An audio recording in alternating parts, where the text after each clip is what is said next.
இப்போ வைரலாக போய்க்கொண்டிருக்கிற ட்ரெண்டிங்கில் இருக்கிற ஜப்பனீஸ் ஜெல்லி காஃபி எப்படி செய்கிறதுன்னு பார்க்கலாமா? ரொம்ப ஈஸியாக அருமையாக டேஸ்ட்டாக வாங்க வீட்டிலையே எப்படி செய்கிறதுன்னு பார்க்கலாம். அதுக்கு முன்னாடி என்னோடய சேனலை சப்ஸ்கிரைப் பண்ணி இந்த வீடியோவுக்கு லைக் ஒன்று தாங்க. ஸோ நீங்கள் கொடுக்குற லைக்கால் இந்த வீடியோஸ் இன்னும் பல பேர் மத்தியில் போய் சேரும், இன்னும் பல பேருக்கு பார்க்கக்கூடியதாக இருக்கும். இப்போ வாங்க வீடியோக்குள்ளே போகலாம். இப்போ இந்த ஜப்பனீஸ் ஜெல்லி காஃபியை ரெடி பண்ணுறதுக்காக ஒரு சின்ன பவுல் ஒன்று எடுத்துக்கோங்க. அதில் 2 டீஸ்பூன் காஃபி போட்டுக்கோங்க. உங்கள்கிட்ட இருக்கிற காஃபி பவுடர் எதுவாக இருந்தாலும் பரவாயில்ல போட்டுக்கோங்க. நான் நெஸ்கஃபே சேர்த்துருக்கேன். அது கூடவே 1 டீஸ்பூன் சுகர், ஒயிட் சுகர் ஒரு ப்ரௌன் சுகர் எது வேணும்னாலும் நீங்கள் சேர்த்துக்கலாம். அப்புறம் பார்த்திங்கன்னு சொன்னால் 3 டீஸ்பூன் ஜெலட்டின் பவுடர் நான் சேர்த்துக்கிறேன். 3 டீஸ்பூன் ஜெலட்டின் பவுடரோட இது 1 கப் ஹாட் வாட்டர் போட்டு நல்லா மிக்ஸ் பண்ணுங்கள். இந்த சுகர், ஜெலட்டின் பவுடர் எல்லாம் நல்லா கரைஞ்சிடணும். இதை நல்லா மிக்ஸ் பண்ணிவிட்டு இது கரைஞ்சதும் இது கூட இன்னும் 1 கப் அளவுக்கு கோல்ட் வாட்டர் சேர்த்துக்கோங்க.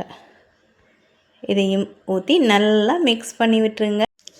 நல்லா கரைஞ்சதும் இந்த ஜெல்லி காஃபியை செய்கிறதுக்கான ஒரு கிளாஸ் ஒன்று எடுத்துக்கோங்க. இந்த கிளாஸில் நீங்கள் கரைச்சி வச்சுருந்த இந்த ஜெல்லி காஃபியை முக்கால்வாசி அளவுக்கு மட்டும் ஃபில் பண்ணிக்கோங்க. முக்கால்வாசி அளவுக்கு ஃபில் பண்ணிவிட்டு இது இப்படியே 1 ஹவருக்கு ஃப்ரிட்ஜில் வச்சு சில் பண்ணிடுங்க. இப்போ பார்த்தீங்கன்னு சொன்னால் 1 ஹவருக்கு பிறகு இந்த ஜெல்லி காஃபி இந்த மாதிரி செட் ஆகியிருக்கும். இப்போ பாருங்கள், நல்லா அருமையாக செட் ஆகி வந்துருச்சு. இப்போ இன்னொரு சின்ன பவுல் ஒன்று எடுத்துக்கோங்க. இப்போ இந்த பவுலில் 3 டேபிள் ஸ்பூன் கண்டென்சட் மில்க் சேர்த்துக்கோங்க.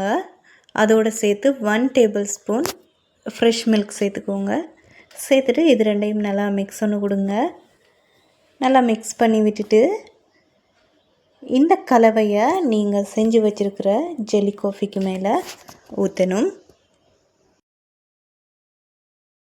அவ்வளவுதான், அருமையான ஜெல்லி காஃபி ரெடி ஆயிருச்சு. நீங்களும் உங்களோட வீட்டில் செஞ்சு ரசித்து சாப்பிடுங்க. இன்னும் ஒரு வீடியோவில் சந்திக்கும் வரை உங்கள் எல்லாருக்கும் அன்பு வணக்கம். மீண்டும் ஒரு ரிக்வெஸ்ட், ப்ளீஸ் என்னோடய சேனலை சப்ஸ்கிரைப் பண்ணி என்னோடய வீடியோவுக்கு லைக் ஒன்று போடுங்க. நீங்கள் போடுற லைக்கால் இந்த வீடியோஸ் இன்னும் நிறைய பேர் மத்தியில் போய் சேரும்.